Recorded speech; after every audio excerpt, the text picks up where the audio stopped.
अच्छा, आज हम जो है बेटा जिस चीज़ पे ज़्यादा फोकस करेंगे, ठीक है, इस मैंने आपको बताया कि इस लेक्चर के हमने 2 पार्ट रखे थे। हम ऑलरेडी जिस चीज़ पे बात कर चुके हैं वो हम लोग देख चुके हैं कि हमारे पास जो हमारे पास रिसर्च है इसकी टाइप से हम ऑलरेडी बात कर चुके हैं, ठीक है। और हम लोगों ने ये देख लिया है कि व्हाट इज़ रिसर्च, रिसर्च होती क्या है, ठीक है, इसकी टाइप्स यानी कि क्वालिटेटिव एंड क्वांटिटेटिव रिसर्च के ऊपर हम बात कर चुके हैं।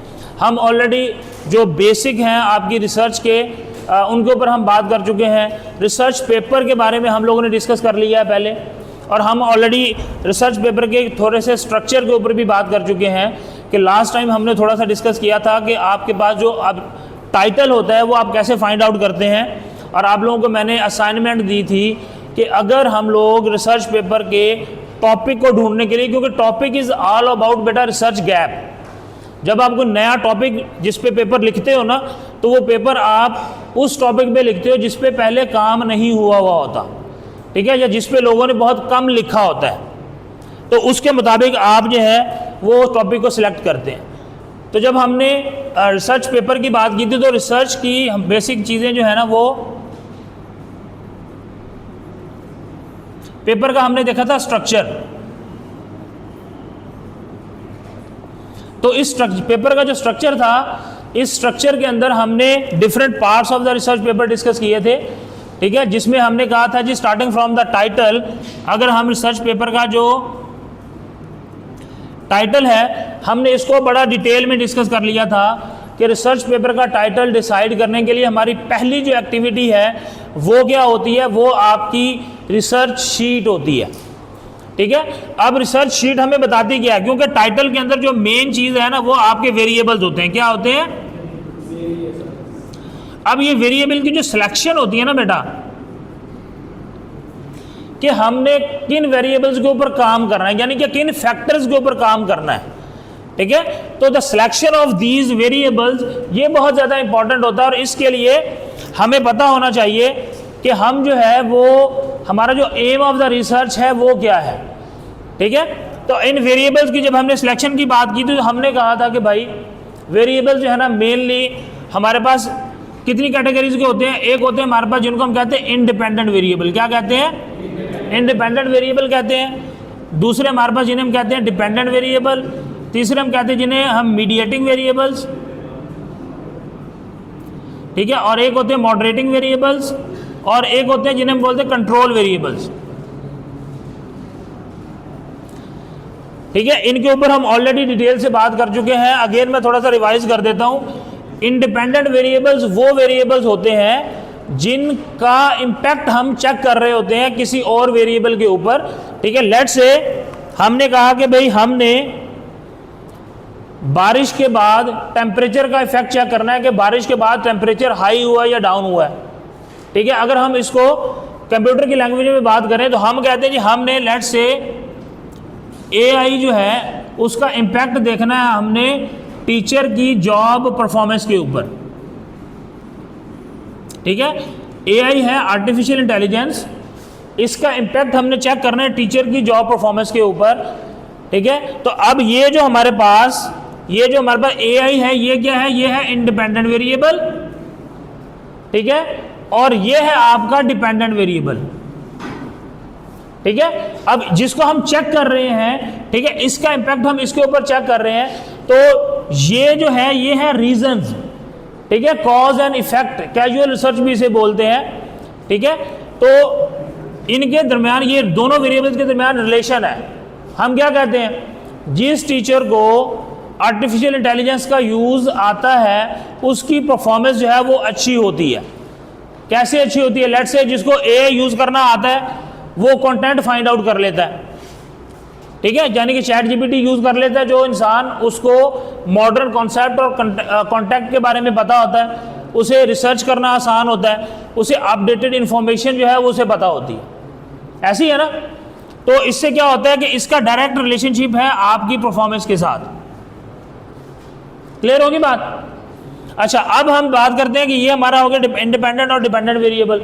अब दूसरा हमारे पास आ गया मीडिएटिंग वेरिएबल। अब ये जो मीडिएटिंग वेरिएबल है, ठीक है, इसका क्या मतलब है? इसका मतलब ये है कि ये एक ऐसा वेरिएबल है जो हो सकता है कि इसके और इसके दरमियान अगर हम बोलते हैं कि भाई आईटी इंफ्रास्ट्रक्चर जो है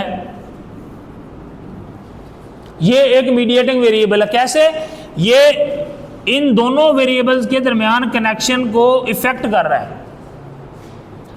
एक टीचर है, अब उसको आईटी यानी कि इंफॉर्मेशन टेक्नोलॉजी का सॉफ्टवेयर उसके पास नहीं है जिसके थ्रू वो एआई यूज करे, ठीक है। तो जब उसके पास ये चीज़ नहीं होगी तो उसकी जॉब परफॉर्मेंस इफेक्ट होगी ना।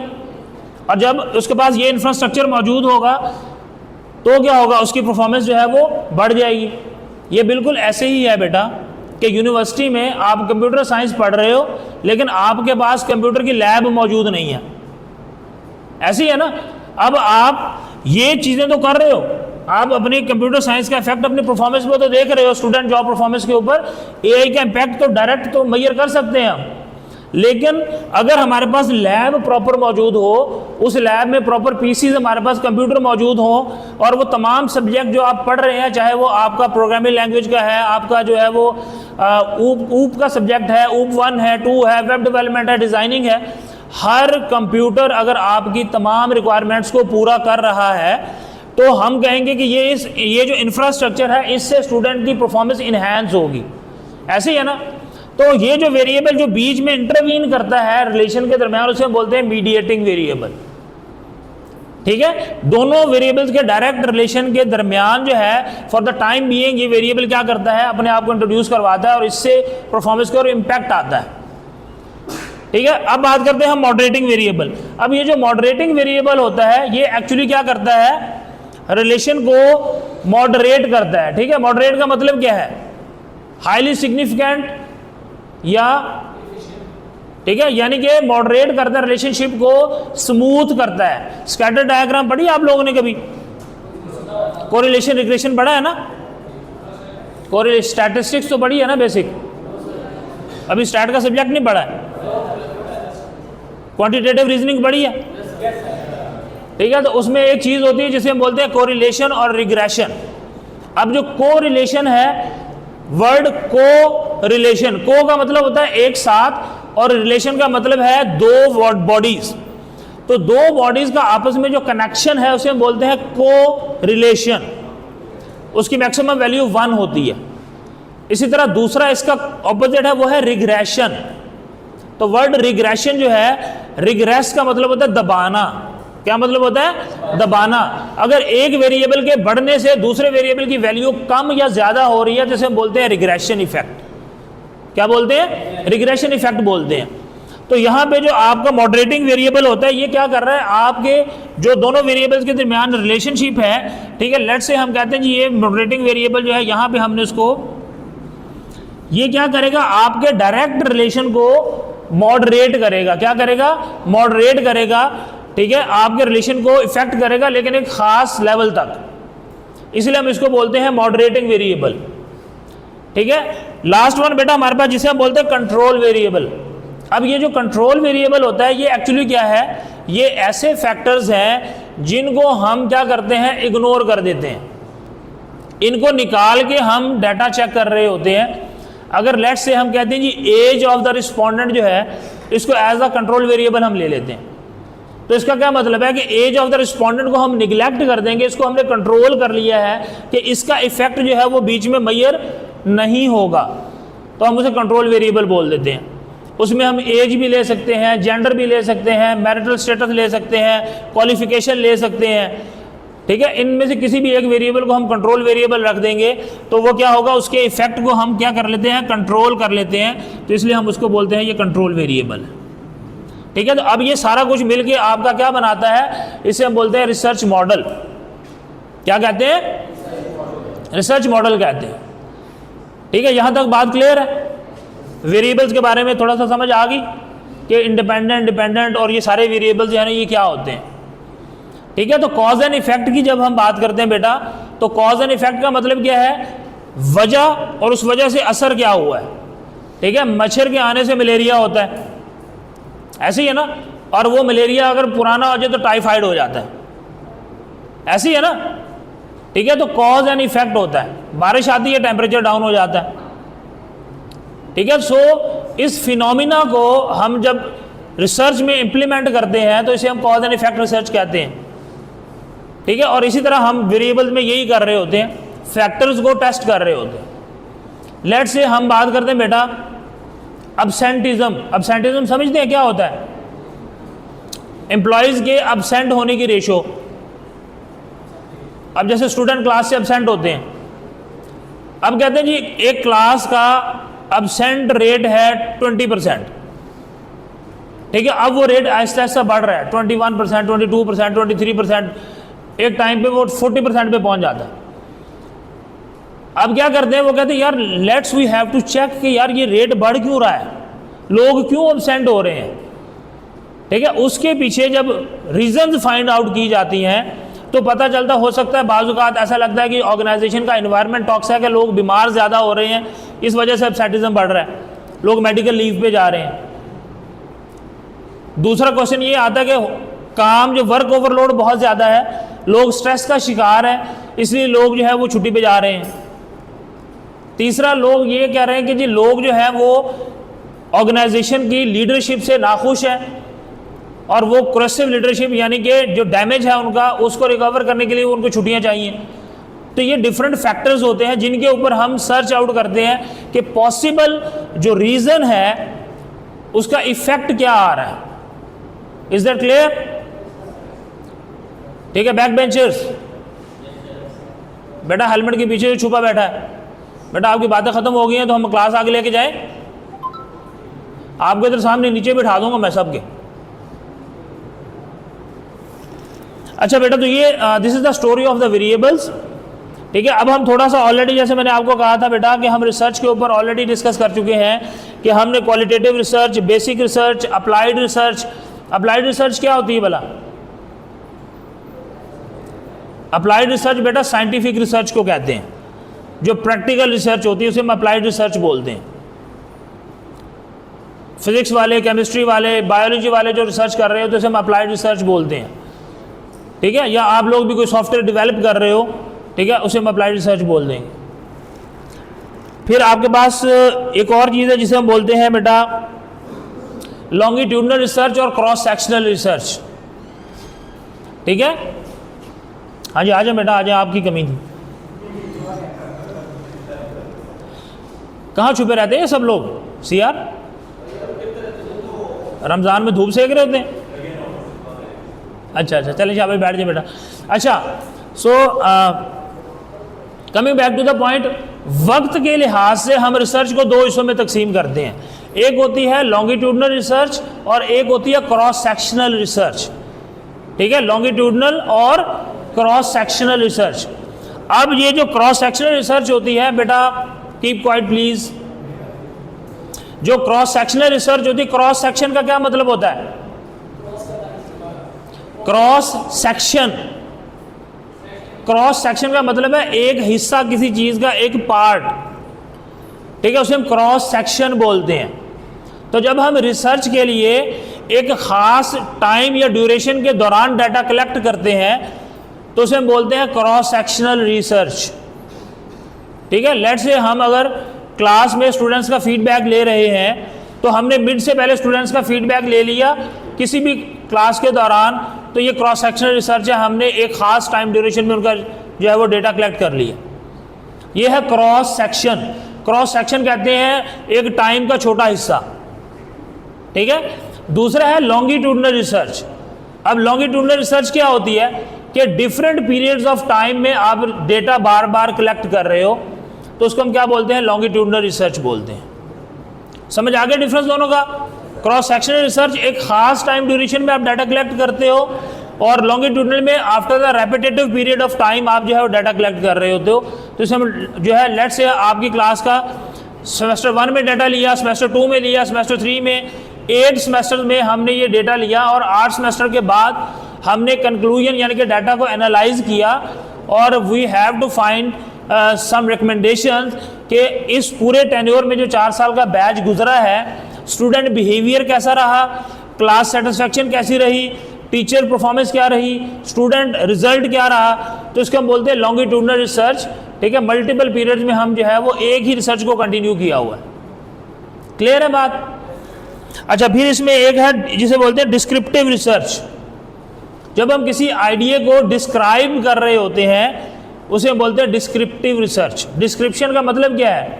टू डिस्क्राइब समथिंग, कि पुराना आइडिया है उसको आप डिस्क्राइब कर रहे हो, लिटरेचर में ऐड कर रहे हो, तो उसे हम डिस्क्रिप्टिव रिसर्च बोलते हैं। क्लियर होगी बात? ठीक है, तो ये कुछ बेसिक है रिसर्च के बारे में। और अगर थोड़ा सा मैं और इसको एलेबोरेट करूं,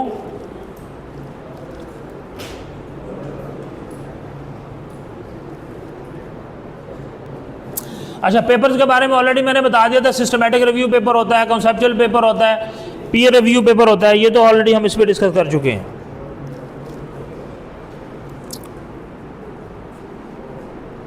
वेरिएबल्स के ऊपर हमारी बात हो चुकी है। अच्छा, अब लास्ट में बेटा हम बात कर लेते हैं थोड़ा सा रिसर्च गैप्स के ऊपर। ठीक है, हमने तरीका ढूंढ लिया था, हमने रिसर्च गैप कैसे फाइंड आउट करना है। आज हम थोड़ा सा ये देखते हैं कि रिसर्च गैप कितनी तरह के होते हैं। ठीक है, ऑलरेडी हम वर्बली या वोकली इसको डिस्कस कर चुके हैं। तो सबसे पहले बेटा एक रिसर्च गैप होता है जिसे बोलते हैं थ्योरेटिकल गैप। क्या बोलते हैं? थ्योरेटिकल गैप, यानी कि ऐसा रिसर्च गैप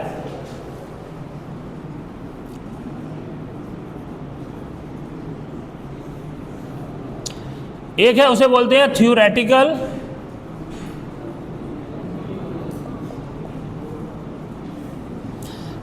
गैप। ऑलरेडी मैंने आपको बच्चों बताया था कि थ्योरी जो है वो फाउंडेशन, वो बेस है जिसकी बेस के ऊपर आपकी रिसर्च जो है वो आप कंडक्ट कर रहे होते हो।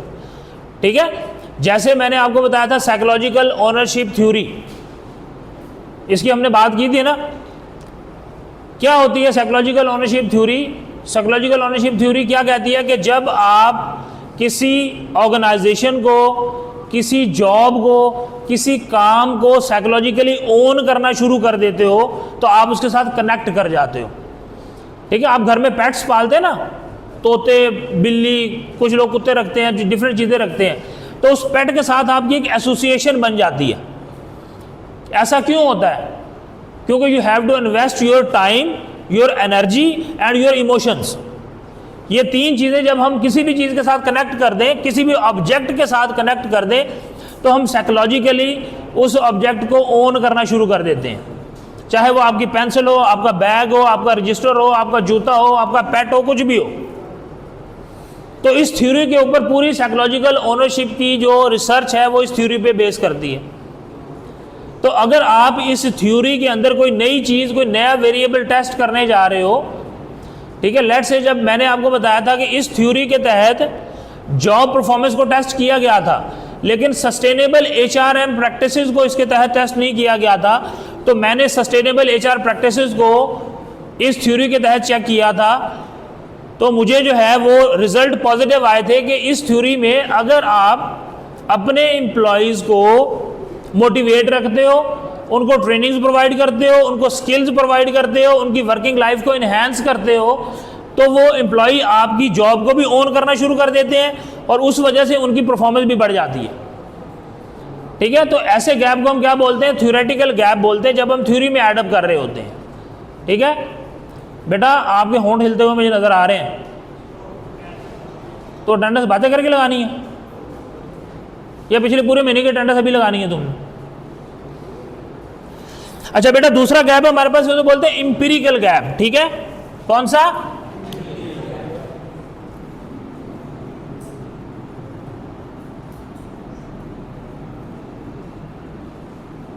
अब इंपीरिकल गैप क्या होता है? इसे हम बोलते हैं बेटा, जब एनालिसिस के अंदर या डेटा के अंदर कोई आप नई चीज फाइंड आउट कर देते हो, ठीक है, कोई नए रिजल्ट निकालते हो किसी चीज के बारे में, इसे हम इंपीरिकल गैप बोलते हैं। ठीक है, इंपीरिकल एविडेंस बोलते हैं जब नंबर्स की शक्ल में आपके पास कोई रिजल्ट आते हैं और वो रिजल्ट पहले किसी ने प्रिडिक्ट नहीं किए हुए होते, तो ये आपका इंपीरिकल गैप कहलाता है। ठीक है, आप डेटा निकालते हो ना, डेटा की एनालिसिस करते हो सर्वे करने के बाद, ठीक है, तो उस एनालिसिस के कुछ रिजल्ट निकलते हैं। अगर वो रिजल्ट पहले के रिजल्ट से डिफरेंट है और यूनिक है, तो हम बोलते हैं ये इंपीरिकल गैप है।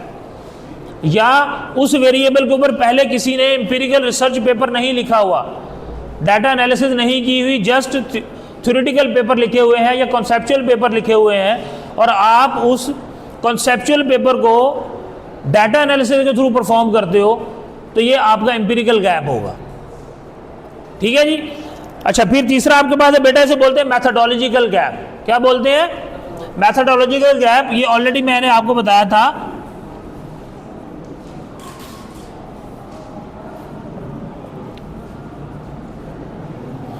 मैथडोलॉजिकल गैप, आप एक नई रिसर्च मैथडोलॉजी इंट्रोड्यूस करवा देते हो। क्या करते हो? एक नई रिसर्च मैथडोलॉजी इंट्रोड्यूस करवा देते हो, एक नए तरीके से जो आप रिसर्च परफॉर्म करते हो, तो उसे बोलते हैं ये एक नई रिसर्च मैथडोलॉजी इंट्रोड्यूस हुई है। जैसे हमने कहा कि बेसिकली दो रिसर्च मैथडोलॉजी है, क्वालिटेटिव और क्वांटिटेटिव। अब एक रिसर्च जो है पहले क्वालिटेटिव से हुई है, आपने उसको क्वांटिटेटिवली परफॉर्म कर दिया, तो ये मैथडोलॉजिकल गैप है। ठीक है। एक रिसर्च पहले क्वांटिटेटिव तरीके से हुई है, आपने उसको क्वालिटेटिव तरीके से परफॉर्म कर दिया और रिजल्ट ठीक आए हैं, तो ये मैथडोलॉजिकल गैप है। पहले एक रिसर्च जो है वो क्वालिटेटिव तरीके से भी हुई है, ठीक है, लेकिन क्वांटिटेटिव तरीके से नहीं हुई, तो आपने उसको उसके एक हिस्से को क्वालिटेटिव तरीके से परफॉर्म किया, दूसरे को क्वांटिटेटिव तरीके से परफॉर्म कर दिया, तो ये है मिक्स मैथड अप्रोच। तो ये भी आपका मैथडोलॉजिकल गैप है। तो हमने 3 गैप आइडेंटिफाई किए, क्वालिटेटिव रिसर्च, क्वांटिटेटिव रिसर्च और मिक्स अप्रोच। तो जिस वेरिएबल पे आप रिसर्च कर रहे हो उसके ऊपर अगर कोई मैथडोलॉजी आपने अप्लाई की है और वो पहले अप्लाई नहीं हुई तो आपकी वो गैप क्या कहलाएगा? मैथडोलॉजिकल गैप कहलाएगा। क्लियर होगी बात? अच्छा, चौथा हमारे पास बेटा इसे बोलते हैं प्रैक्टिकल गैप। क्या बोलते हैं? ये अप्लाइड रिसर्च में ज़्यादा यूज होता है।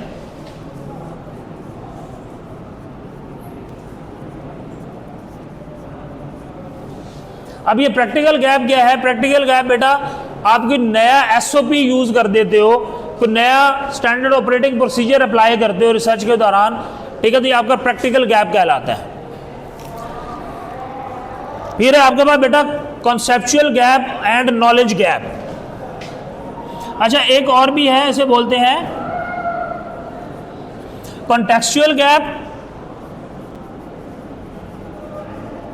नॉलेज गैप या कॉन्सेप्चुअल गैप।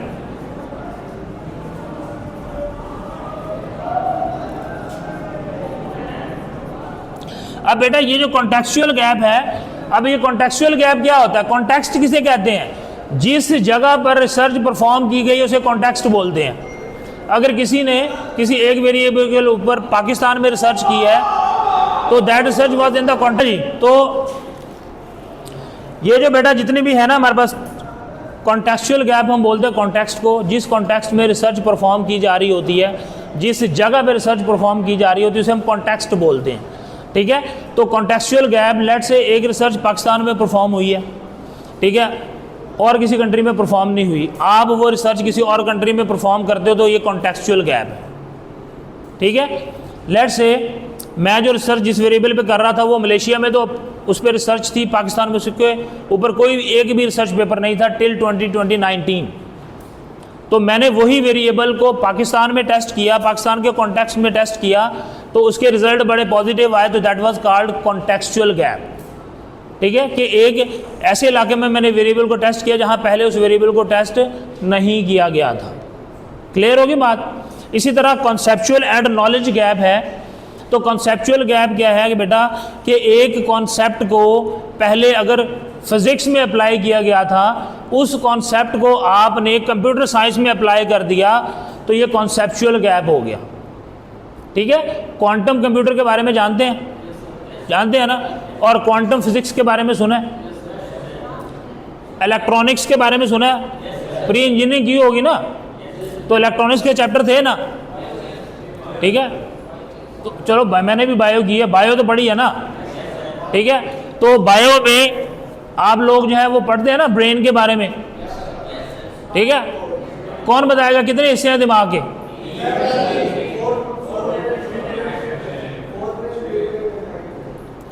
और चौथा, वेयर इज मेडुला ब्लांकिटा? ये हमने 2006 में पढ़ा था और मुझे आज तक याद है। अच्छा, so the coming back to the point बेटा, किसी और सब्जेक्ट का कॉन्सेप्ट आप किसी और सब्जेक्ट में अप्लाई कर देते हो तो उसे हम क्या बोल देते हैं? उसे हम बोलते हैं बेटा क्या बोला? Conceptual gap. ठीक है, एक टर्मिनोलॉजी बायो में यूज़ हो रही थी, लाइफ साइंसेज में यूज़ हो रही थी, आपने उसको सोशल साइंस में इम्प्लीमेंट कर दिया है, तो ये क्या कहलाता है आपका कॉन्टेक्चुअल गैप, कॉन्सेप्चुअल गैप कहलाता है। ठीक है, इसी तरह आपका नॉलेज गैप है। तो रिसर्च के अंदर ये जो हम शीट बना रहे हैं ना, जो मैंने शीट आपको बना के दी है, that is the story of this gap. आप जब ये शीट बनाते हो ना, मैं आपको यहाँ पे थोड़ा सा उसका नक्शा बना के दिखा दूँ बच्चों। जब आप शीट बनाते हो ये वाली, तो हम यहाँ पे, जब हम यहाँ पे ऑथर का टाइटल लिखते हैं ना, पेपर का टाइटल, तो उस टाइटल के अंदर हमारे पास क्या होता है, हमारे पास वेरिएबल्स होते हैं ना, independent variable, dependent variable, mediating variables और मॉडरेटिंग वेरिएबल्स। ठीक है, अब मैं ये बताने लगा हूँ आपको। फिर यहाँ पे हम लिखते हैं साथ ही कि ये पेपर किस कॉन्टेक्स्ट में, कंट्री लिखते हैं ना, ये रिसर्च किस कंट्री में हुई है। ठीक है, यहाँ हम ईयर लिखते हैं किस साल में रिसर्च हुई है। ठीक है, और साथ हम यहाँ पे थ्योरी भी मेंशन करते हैं कि यार ये जो कौन सी थ्योरी इसने अप्लाई की थी। ठीक है, और यहाँ पे हम रिसर्च क्वेश्चन भी मेंशन करते हैं, साथ हम रिसर्च ऑब्जेक्टिव भी अगर लिखते हैं, और साथ हम यहाँ पे रिसर्च मेथोडोलॉजी लिखते हैं कौन सी यूज़ की इसने, साथ हम यहाँ पे रिसर्च सॉफ्टवेयर लिखते हैं यहाँ पे। तो अब देखें, जब आपने पेपर की लिस्टिंग की, लेट से आपने क्या किया, आपने कहा जी 1 2 3 4 10 पेपर आपने लिखे। ठीक है, अब 10 पेपरों के अंदर आपको पता चला कि यार हर पेपर के अंदर जो है वो जॉब परफॉर्मेंस जो है वो आपका हर पेपर में मौजूद है। ठीक है, क्योंकि आपका डिपेंडेंट वेरिएबल है, आप इसके ऊपर काम कर रहे हो। अब यहाँ पे आपने जब जो आपका, सॉरी ये डिपेंडेंट वेरिएबल मैंने यहाँ लिख दिया, यहाँ लिखना था। अब ये आपका जो है ये जॉब परफॉर्मेंस हर पेपर में मौजूद है। अब ये वाली लिस्ट जो है, अब यहाँ पे वेरिएबल तब्दील है इंडिपेंडेंट वेरिएबल में। किसी ने यहाँ पे इमोशनल इंटेलिजेंस को टेस्ट किया है, किसी ने यहाँ पे एआई को टेस्ट किया है। ठीक है, हो सकता है हम कहते हैं जी 3-4 लोगों ने एआई टेस्ट किया हुआ है। ठीक है, और बाकी किसी ने इमोशनल इंटेलिजेंस, किसी ने साइकोलॉजिकल ऑनरशिप, किसी ने एचआरएम प्रैक्टिसेस। अब आपने क्या करना है, जो वेरिएबल कॉमनली टेस्ट हो चुका है उसको आपने निगेट कर देना। आपने कहा जी एआई बहुत लोग टेस्ट कर चुके हैं। ठीक है, ये जो साइकोलॉजिकल ऑनरशिप है इसका इंपैक्ट जॉब परफॉर्मेंस के ऊपर सिर्फ 10 में से 1 बंदे ने किया हुआ है। ठीक है, तो आपको पहला गैप मिलेगा किसका, वेरिएबल का गैप मिलेगा। ठीक है, इसे बोलते हैं बेटा माइंड मैपिंग। क्या बोलते हैं, माइंड मैपिंग बोलते हैं। मैं आपको एक स्लाइड शेयर करूंगा जिसके अंदर हम क्या करते हैं कि एक हम जो डिपेंडेंट वेरिएबल होता है उसको हम सेंटर में रखते हैं, और उसके साथ हम कनेक्ट करते हैं कितने वेरिएबल्स जो हैं इसके साथ ऑलरेडी टेस्ट हो चुके हैं, कितने आईवीज जो हैं वो इसके साथ टेस्ट हो चुके हैं।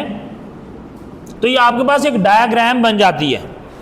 ठीक है, इसकी फिर हम करते हैं कलरिंग। ठीक है, लेट्स से जो वेरिएबल मैक्सिमम टेस्ट हो चुके हैं उनको हम कर देते हैं ग्रीन, कि एआई को बहुत सारे लोग जॉब परफॉर्मेंस के साथ टेस्ट कर चुके हैं, तो उसको हम ग्रीन कलर दे देंगे कि ये हमारे काम का नहीं है। हमने देखा इमोशनल इंटेलिजेंस बहुत कम लोगों ने टेस्ट किया है, तो हम उसको रेड कलर दे देंगे कि ये मेरे पास एक गैप मौजूद है। ठीक है, इस वेरिएबल को मैं टेस्ट कर सकता हूँ। ठीक है, इसी तरह आप यहाँ पे मीडिएटिंग वेरिएबल की लिस्ट देखोगे। ठीक है, कौन कौन से मीडिएटर टेस्ट हुए हैं, जो मैक्सिमम टेस्ट हो चुके हैं उनको निकाल दोगे, जो लीस्ट है उसको ऐड कर लोगे। इसी तरह मॉडरेटिंग की में देखोगे। ठीक है, इसी तरह किस कॉन्टेक्स्ट में पेपर रिसर्च ज़्यादा हुई है, आपके वेरिएबल के ऊपर किस कॉन्टेक्स्ट में आपने 10 पेपर लिस्ट डाउन किए, 10 में से 8 पेपर पाकिस्तान में टेस्ट हो चुके हैं, तो इसका मतलब है ये रिसर्च अगर आप पाकिस्तान में करोगे तो इसके अंदर आपके पास कॉन्टेक्चुअल गैप नहीं बनेगा। आपको ये रिसर्च जो है वो किसी और कंट्री में करनी पड़ेगी। ठीक है, तब आपका कॉन्टेक्चुअल गैप बनेगा। लेट्स से आप कहते हो यार इसी वेरिएबल को टेस्ट जो है ये ज़्यादातर यूरोपियन कंट्रीज़ में हुआ है, पाकिस्तान में इसके अंदर बड़ा कम काम हुआ है, तो फिर आप इसको पाकिस्तान में अप्लाई करोगे तो ये कॉन्टेक्चुअल गैप बन जाएगा। या कंट्री से हमें ये पता चल जाता है। फिर किस ईयर में स्टडी हुई है, लेट्स से आपने 10 पेपर लिए और उन 10 पेपरों में से 5 पेपर जो है वो 2000 से पहले के हैं, 2000 के बाद इसके ऊपर किसी ने रिसर्च नहीं की, या लेट्स से कोविड-19 से पहले के हैं, कोविड-19 के बाद बहुत कम पेपर उस वेरिएबल पे लिखे गए हैं। तो इसका मतलब है आप जो है अपनी स्टडी को क्रॉस सेक्शनल बना सकते हो कि आप आफ्टर कोविड-19 इंपैक्ट चेक कर सकते हो। बात समझ आई? उस वेरिएबल का बिफोर कोविड-19 क्या इंपैक्ट था और आफ्टर कोविड-19 क्या इंपैक्ट हुआ, ये आप गैप क्रिएट कर सकते हो। इसी तरह आप जब यहाँ पे थ्योरी देखते हो तो आप देखते हो कि भाई साइकोलॉजिकल ओनरशिप थ्योरी एक बंदे ने यूज़ की है, बाकी सब लोगों ने जो है वो दूसरी थ्योरीज इस्तेमाल की हैं। तो इसका मतलब है कि आप अगर इस वेरिएबल को साइकोलॉजिकल ओनरशिप थ्योरी से टेस्ट करोगे तो आपके पास थ्योरेटिकल गैप बन जाएगा, क्योंकि इस वेरिएबल को इसके साथ पहले किसी ने टेस्ट नहीं किया। आप लोग जो कंप्यूटर साइंस वाले हैं वो ज़्यादातर कौन सा मॉडल यूज़ करते हो? टैम। कौन सा मॉडल?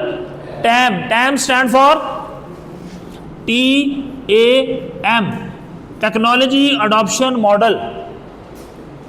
क्या है? Technology adoption model. Computer science के जितने भी रिसर्चर हैं वो ज़्यादातर अपनी बेसिक रिसर्च जो है वो इस मॉडल पे करते हैं कि लोगों के ऊपर टेक्नोलॉजी की अडॉप्शन का इम्पैक्ट चेक कर सकें कि लोगों ने इस टेक्नोलॉजी को अडॉप्ट किया, डिजिटलाइजेशन का क्या इम्पैक्ट आया, AI का क्या इम्पैक्ट आया, मशीन लर्निंग का क्या इम्पैक्ट आया, डीप लर्निंग का क्या इम्पैक्ट आया, न्यूरल लैंग्वेज का क्या इम्पैक्ट आया, ठीक है, Web 3 का क्या इम्पैक्ट आया। तो ये सारी चीज़ें इसको टैम मॉडल के थ्रू हम देखते हैं कि technology in education, technology in health, technology in social life, digital media का इम्पैक्ट, सोशल मीडिया का इम्पैक्ट, तो ये सारा टैम के थ्रू होता है। लेट्स से हम अपनी यूनिवर्सिटी में ERP लेके आ रहे हैं, एक टेक्नोलॉजी है ना। ERP के आने से हमारी ऑर्गेनाइजेशन में क्या इम्पैक्ट आया है, टेक्नोलॉजी अडॉप्शन से पता चलेगा। लेट से हमारे आधे से ज़्यादा जो लोग हैं वो टेक्नोलॉजी के बारे में, ERP के बारे में जानते ही नहीं हैं, तो ERP वो रिजल्ट प्रोड्यूस कर सकेगा? नहीं कर सकेगा। इसका मतलब क्या हुआ कि जब हम टेक्नोलॉजी को अडॉप्ट नहीं कर पाए, एब्जॉर्ब नहीं कर पाए, चेंज को एक्सेप्ट नहीं कर पाए, तो उसने वो रिजल्ट प्रोड्यूस नहीं किए। ठीक है, तो ये हमारे पास थ्योरेटिकल गैप बन जाएगा कि आप किसी वेरिएबल को जो मैक्सिमम थ्योरी के साथ टेस्ट हो चुका है कि नई थ्योरी के साथ टेस्ट करोगे तो आपका थ्योरेटिकल गैप बन जाएगा, वो आपको ये शीट बता देगी। ठीक है, इसी तरह यहाँ पे आप रिसर्च मैथडोलॉजी है, आप देख रहे हो मैक्सिमम रिसर्च जो है वो क्रॉस सेक्शनल है, ठीक है, मैक्सिमम रिसर्च वो क्वांटिटेटिव है, तो आप उसको मिक्स मेथड अप्रोच के साथ कर दो, आपका जो है वो मैथडोलॉजिकल गैप आ जाएगा। आप देखते हो कि पहले research software maximum SPSS use किया हुआ है, आप PLS यूज़ कर दो। ठीक है, SPSS या PLS, ठीक है, पार्शियल लीस्ट स्क्वायर, इसे PLS कहते हैं। तो ये आप लोगों ने अब आने वाले आपकी ये असाइनमेंट है, आपने ये देख के आना है कि SPSS क्या होता है और PLS क्या होता है। ठीक है, और SPSS को आप लोगों ने अपने पास लैपटॉप में डाउनलोड करना है। क्या करना है? लैपटॉप में डाउनलोड करना है। ठीक है, तो ये बेटा ये शीट जो है ना, ये एक्चुअली इसको हम मैजिक शीट भी कहते हैं। क्या कहते हैं? मैजिक शीट भी कहते हैं। ये शीट आपकी पूरी रिसर्च को जो है वो सेट करती है। ठीक है, जो शीट है।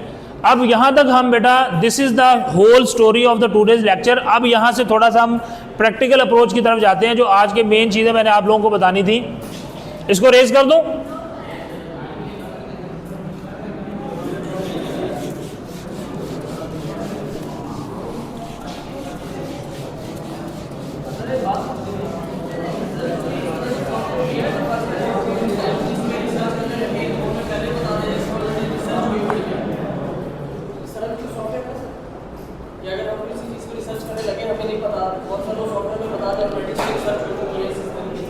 बेटा आप सिंपल गूगल स्कॉलर पे जाओ, अपना टॉपिक लिखो, वो आपको ऊपर नंबर बता देगा कि रिसर्च में 10,000 50,000 पेपर पड़े हुए हैं, वो नंबर आ जाता है फ़ौरन से। ठीक है, तो वहाँ से आपको पता चल जाता है। अच्छा बेटा थोड़ा सा आप असाइनमेंट के ऊपर आ जाते हैं वापस। बैक बेंचर्स प्लीज़, यार इसको चुप कराओ यार, बबलू इसको चुप कराओ। अच्छा चले बेटा असाइनमेंट नोट कर लें। सबसे पहले जो आपकी नेक्स्ट असाइनमेंट है वो बेटा आपने देखना है रेफरेंस।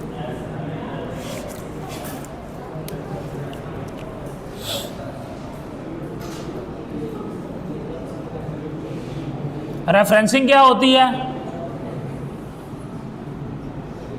साइटेशंस क्या होती हैं, मेथड ऑफ साइटेशन, किन किन तरीकों से साइटेशन की जाती है। रेफरेंस बेटा क्या होते हैं, जो पेपर के लास्ट में दिए जाते हैं, रिसर्च पेपर के लास्ट में लिखे होते हैं। साइटेशन जो है वो विद इन द पेपर होती हैं, with in the text. Next class में हर बच्चा एक पेपर डाउनलोड करके प्रिंट करके लाएगा, ठीक है। सबके पास रिसर्च पेपर होना चाहिए नेक्स्ट क्लास में, ठीक है। अच्छा, मेथड ऑफ साइटेशन, साइटेशन को किन किन तरीकों से किया जाता है। एपीएस स्टाइल है, कौन कौन से स्टाइल हैं उसके, वो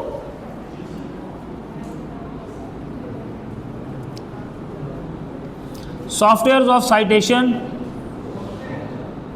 साइटेशन किन सॉफ्टवेयर के थ्रू की जाती है, ठीक है, जिसमें मेंडले है, एंड नोड है और मैनुअल साइटेशन है। 3 तरीकों से साइटेशन की जाती है। इसको आपने पढ़ के आना है कि कौन कौन से सॉफ्टवेयर है, मेंडले, एंड नोट